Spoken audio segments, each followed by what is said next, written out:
The first game is a Switch game from our buddies over at Special Reserve Games, and I played about 30 hours of this over the course of like 9 or 10 days and really enjoyed it. About a year ago, it seemed like every streamer in the world was playing this, and I got to it as soon as I can, guys, but that's Loop Hero on the Nintendo Switch.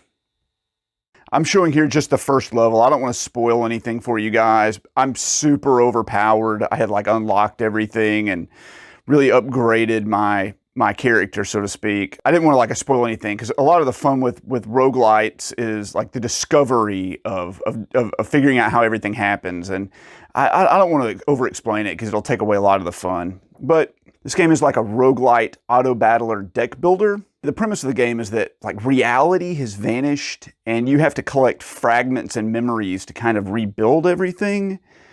And there are these deities behind it, and you're basically investigating to kind of figure out why. Kind of a cool premise, but with most roguelites, the story isn't really the forefront. It's all about that gameplay. And in this game, as you can see, your character kind of walks around in this procedurally generated loop, and you just auto fight the enemies. You don't combat them yourselves. There are no inputs. It just happens automatically.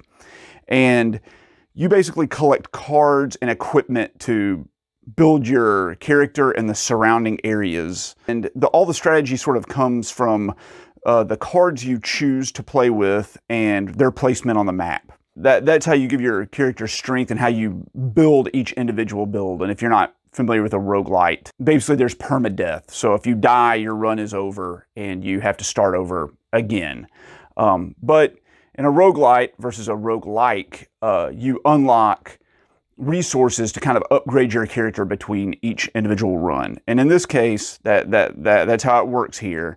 You gather these upgrades to upgrade your cards that you place on the battlefield, and that will give you a little bit more of an advantage each time you play. And it's pretty cool if you beat the boss of the area, it unlocks the next area. And you can start from that point next time. And it gets more difficult, and there's 4 bosses, and they're really interesting and have some nice mechanics and are a lot of fun. The graphics are nice. They have this kind of dark, gritty look to them, and I think of like some outstanding pixel art. But your character walking around the loop is like comically simple, like Atari 2600 level. But it does make it easier to keep track of everything with that kind of simplistic avatar moving around. And the music is really good. I liked it too. It's entertaining, but it doesn't get repetitive to the point of you hating it.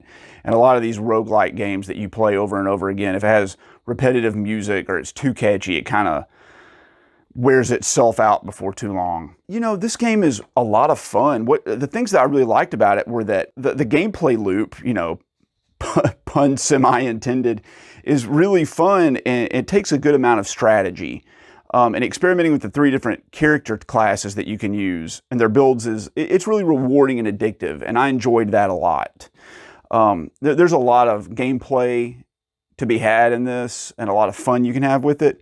But there are some downsides to this game that keep it from kind of being in that like super S tier of roguelites. And the big one is that after you beat the final boss, there's like little to no incentive to continue. The game needs like some sort of ascension levels or some sort of end game where you can keep adding more and more difficulty to the game to sort of push yourself further.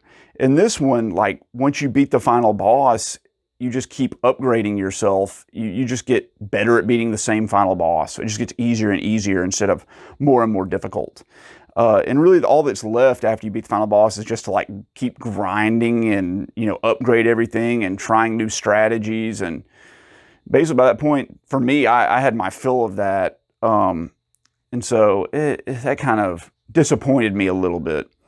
Also, it's obviously made for PC, and the controls are like super janky on the Switch. Like a lot of holding down like the right trigger while moving the left analog stick and holding A at the same time kind of stuff. To drag and drop things, and it can be hard to position stuff, and you keep having to move from the analog stick to the D-pad. It's a bit much. They could have used a little bit more work. But like I said, this is a really fun game. It took me about 30 hours to beat it. And after that, I just kind of like decided that my next goal was to go infinite so that my character could walk around the loop, progressively without ever losing. And I just gathered a ton of resources. I let the game run like all of Thanksgiving Day. And I basically built and upgraded everything there was in the game. And there were just really, when I was done, there were just a few little trophies left to do, but they didn't seem like they would be that fun. So I decided at that point to put the game up for now. I wondered if I was missing something, because most of these games, like The Binding of Isaac or Hades and Slay the Spire, they have all this additional in-game content to kind of keep you going. I thought maybe I was missing something, like there's a menu option or something. So I Googled like what to do after beating the final boss of Loop Hero, and the top suggestion was to try other roguelites. So that tells you a little something about the game. I feel like it could have used a little bit more content, maybe a DLC or two before they decided to, make the physical version of this game. But still, it was a great game. So Loop Hero is absolutely worth your time. It's a fantastic roguelite. Although it kind of like doesn't hang in there forever. It's not something I think anyone will be playing for, perpetually over the years, like The Binding of Isaac or Hades. So that bumped it down a little bit. If it had a little bit more in-game content, I could see it, like I said, getting up to that S tier. But as it sits, Loop Hero is like about an 8 out of 10. It's really great.